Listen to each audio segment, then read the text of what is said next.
60 اراکین پارلیمنٹ نے خط لکھ کر پرائم منسٹر صاحب سے احتجاج کیا جو یو ایس سینیٹرز کی جانب سے جو خط آیا ہے عمران خان صاحب کے بارے میں. اب یہ خط تو آپ نہیں سمجھتے کہ یو ایس پریزیڈنٹ کو لکھنا چاہیے تھا یا وہاں کی سینٹ کو وہ ایڈریس کر کے لکھا جانا چاہیے تھا؟ وزیر اعظم کو خط لکھ کے کیا حاصل ہوگا؟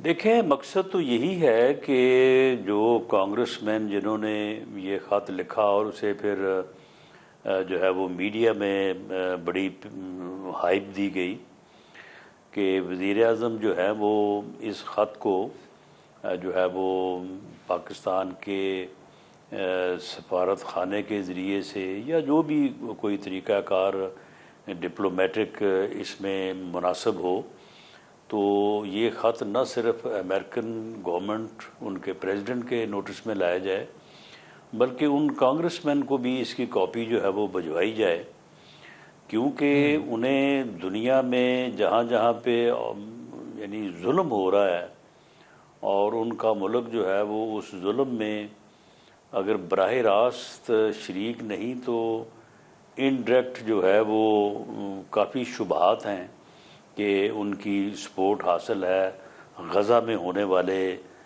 ظلم میں. وہاں پہ کس طرح سے بچوں کو، خواتین کو اور بے گناہ بے قصور شہریوں کو جو جنگ کا حصہ نہیں ہے، جو اس میں کوئی جنگ میں حصہ نہیں لے رہے، تو ان کے خلاف جو ظلم ہوا ہے، جس طرح سے ہزاروں کی تعداد میں جو ہے وہ لوگ شہید کیے گئے، پراپرٹیز کا نقصان ہو، پورے شہر کے شہر برباد ہو گئے، کھنڈرات میں جو ہے وہ بدل گئے ہیں. پھر اس کے بعد بیروت میں جو ہو رہا ہے، کشمیر میں جو ہو رہا ہے، یعنی انہیں کسی جگہ پہ اور جو ہے وہ کوئی چیز نظر نہیں آئی. صرف یہاں پہ جیوش لابی ہے پیچھے، انڈین لابی ہے، اور وہ پاکستان کو بدنام کرنے کے لیے جو ہے وہ بانی پی ٹی آئی کے متعلق جو ہے وہ وہاں پہ لابنگ کرتے ہیں اور اس قسم کے لیٹرز لکھے جاتے ہیں جس سے پاکستان کو بدنام کرنا مقصود ہے. تو میں سمجھتا ہوں کہ یہ ایک رائٹ سٹیپ ہے پارلیمنٹیرینز کی طرف سے، اور گورنمنٹ کو چاہیے، بلکہ گورنمنٹ یہ کرے گی کہ اس کو جو ہے وہ اسی طرح سے سامنے لایا جائے جس طرح سے انہوں نے پاکستان کے خلاف یہ پراپیگنڈا رچایا ہوا ہے. ٹھیک. اچھا ران صاحب، آتے ہیں آئینی ترامیم کی طرف. 27ویں آئینی ترمیم کی بھی بازگشت ہے، لیکن ہماری بات پیپلز پارٹی سے ہوئی، جے یو آئی سے ہوئی. انہوں نے کہا ابھی تک گورنمنٹ نے اس پر کوئی ہمارے ساتھ گفتگو بھی نہیں کی. ایک تو یہ کیا پائپ لائن میں ہے 27ویں آئینی ترمیم، اور کیا اس میں جو یہ فوجی عدالتوں کی بات ہو رہی ہے اس میں ممکنہ طور پر وہ بھی شامل ہوگی؟ دیکھیں، اس وقت پائپ لائن میں تو نہیں ہے، اس کے اوپر کوئی باضابطہ ڈسکشن بھی شروع نہیں ہوئی. لیکن ایک بات جو حقیقت ہے کہ جب 26ویں ترمیم کے لیے کنسنسس پیدا کیا جا رہا تھا تو اس وقت بعض پولیٹیکل پارٹیز نے بھی اور رہنماؤں نے اپنے اپنے مطالبات میں یہ ذکر کیا کہ جی ہمیں بھی شامل کیا جائے، ہمارا مطالبہ بھی. اے این پی کے ایمل ولی صاحب نے کہا کہ جی وہ ہمارا نام جو ہے اس کو درست کر دیا جائے. اسی طرح سے ایم کیو ایم نے اس کے اوپر کافی کوشش بھی کی، پھر بعد میں ایک مرحلے پہ ضد بھی کی کہ جی آرٹیکل 140A جو ہے بلدیاتی اداروں سے متعلق، تو اس میں جو ہے وہ پروویژن ڈالی جائے ڈسٹرکٹ لیول پہ فنڈز کے ٹرانسفر کی. تو اس وقت ان سے پرائم منسٹر نے اور ہماری لیڈرشپ نے، پیپلز پارٹی کی بھی لیڈرشپ نے یہ وعدہ کیا کہ جی دیکھیں اب آپ اس ترمیم میں جو ہے وہ رخنہ نہ ڈالیں، اسے ہونے دیں، کنسنسس ہونے دیں، آپ اس میں شامل ہوں. تو جیسے ہی یہ مرحلہ گزر جائے گا تو پھر ہم ایک 27ویں ترمیم لے کے آئیں گے جس میں ان چیزوں کو ریڈریس کریں گے. تو اب جب وہ آئے گی تو اس میں کچھ اور چیزیں بھی ہو سکتی ہیں، لیکن اس کے اوپر ابھی کوئی ورکنگ شروع نہیں ہوئی.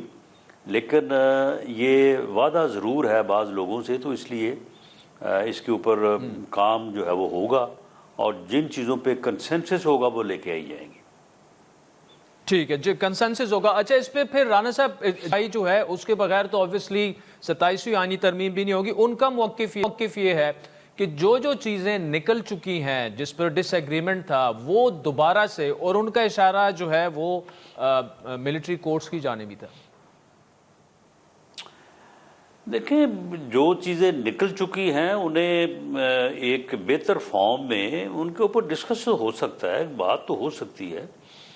لانے والی جو بات ہے ہم کب یہ کہہ رہے ہیں, جب ہم یہ کہہ رہے ہیں کہ کنسنسس سے آئے گی جو بھی چیز آئے گی تو پھر اس میں گلے شکوے والی بات ہی نہیں ہے. جس پہ کنسنسس نہیں ہوگا وہ نہیں آئے گی. لیکن ایک موقف تو سنا جا سکتا ہے, سنا جانا چاہیے. کوئی چیز اگر ایک صورت میں درست نہیں ہے تو اس کی جو ایک سیکنڈ فارم وہ ہو سکتا ہے کہ اس میں وہ بہتر ہو. آگے بھی پہلے بھی جو کنسنسس ہوا ہے آپ دیکھیں نا, مقصد اور آلموسٹ پوزیشن تو وہی ہے جو کہ کانسٹیٹیوشنل کورٹ کی ہونی تھی, لیکن اعتراض تھا تو کانسٹیٹیوشن کورٹ کی بجائے اب کانسٹیٹیوشنل بینچ بن گیا. لیکن مقصد وہ حاصل ہو گیا. مقصد جو تھا کہ جوڈیشری میں ایک جو ہے وہ بہتر ریفارم لائی جائے تو وہ آ گیا. تو اسی طرح سے باقی چیزیں بھی جو ہیں ملٹری کورٹ سے متعلق جو کچھ جگہیں ایسی ہیں, اب جن علاقوں میں بسوں سے اتار کے عادل صاحب جب لوگوں کو شناختی کارڈ چیک کر کے جو ہے وہ شہید کیا جا رہا ہے, 31 مزدوروں کو, غریب لوگ, محنتی لوگ, کوئی ان کا کسی سیاست سے تعلق نہیں ہے, کوئی کسی پارٹی سے تعلق نہیں ہے, تو ان کو جو ہے وہ ان گھروں سے جو ہے وہ یعنی بریڈ ارنر جو ہے وہ رزق کمانے والا جو ہے وہ چھین لیا جائے, ان لوگوں کو شہید کر دیا گیا. تو وہاں پہ جب حکومت یہ کہتی ہے کہ جی ہم ان لوگوں کو انصاف کے کٹہرے میں پیش کریں گے, کون سا انصاف کا کٹہرا ہے جی وہاں پہ؟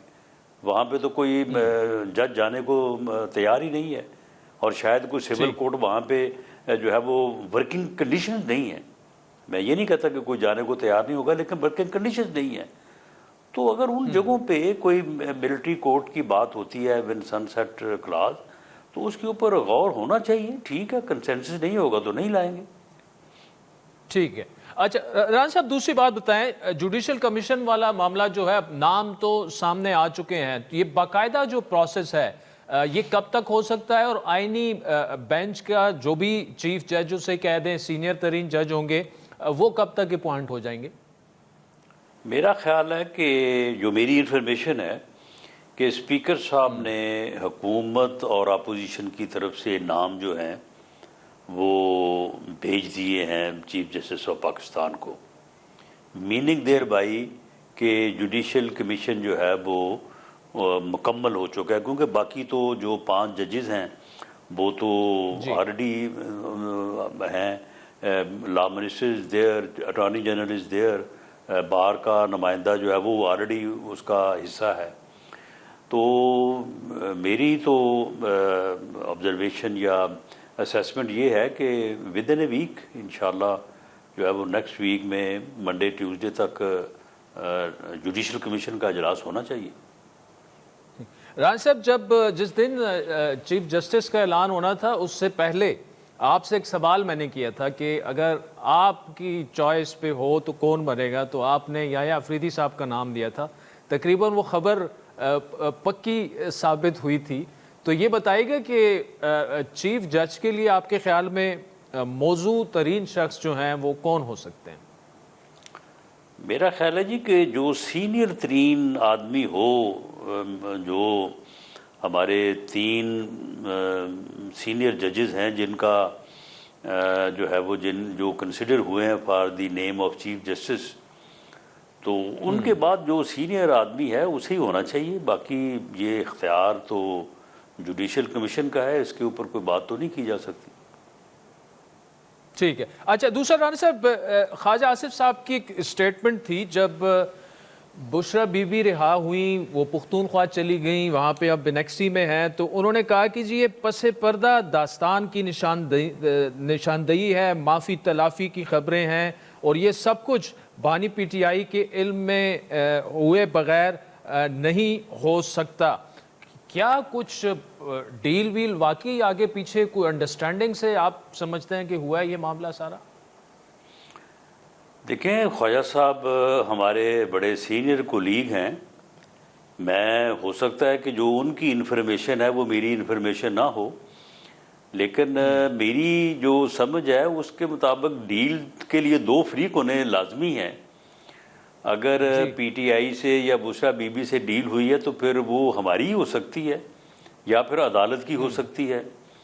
تو میں تو سمجھتا ہوں کہ عدالت نے جو بھی فیصلہ کیا ہے وہ میرٹ پہ کیا ہے، اور ہمارے ساتھ ان کی کوئی ڈیل نہیں ہوئی. تو اس لیے میں کسی ڈیل کے متعلق جو ہے وہ میرے علم میں نہیں ہے بات.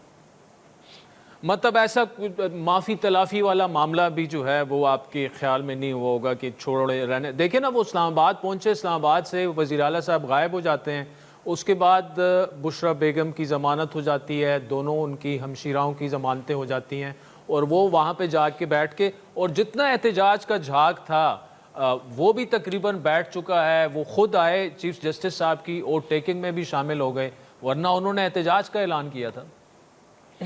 نہیں، دیکھیں، یہ ان کا اپنا جو ہے وہ اسٹریٹجی ہوتی ہے کہ جی میں نے کس دن جو ہے وہ ویڈیو جاری کرنی ہے، کس دن میں نے یہ بات کرنی ہے، کس دن میں نے یہ کرنا ہے. تو یہ ان کی اسٹریٹجی ہے، لیکن میں نہیں سمجھتا کہ کسی طرح سے بھی ان کے اوپر اعتماد کیا جا سکتا ہے. آج آپ ان کی گفتگو جو میڈیا پہ چل رہی ہے آپ اس کو دیکھ لیں، تو ان کے اوپر ان کے ساتھ کسی قسم کی ڈیل کا جو ہے وہ کوئی اعتماد یا کوئی ایسا معاملہ جو ہے میں نہیں سمجھتا کہ ان کے ساتھ یہ ہو سکے گا. کیونکہ بانی پی ٹی آئی جو ہے وہ بیٹھنے، بات کرنے، معاملہ فہمی کرنے، سیاست کرنے، معاملوں کو ریزالو کرنے کے اوپر یقین ہی نہیں رکھتے. وہ کبھی اس بات کے اوپر نہیں آئیں گے. تو جب وہ نہیں آئیں گے تو باقیوں کی پھر کیا حیثیت ہے؟ باقیوں کی ضمانت ہو جائے نہ ضمانت ہو، وہ اپنا ڈی چوک کو آ جائیں یا وہ کے پی کے ہاؤس جا کے جو ہے وہ بیٹھ جائیں، ان چیزوں کی کوئی ایسا اہمیت نہیں ہے.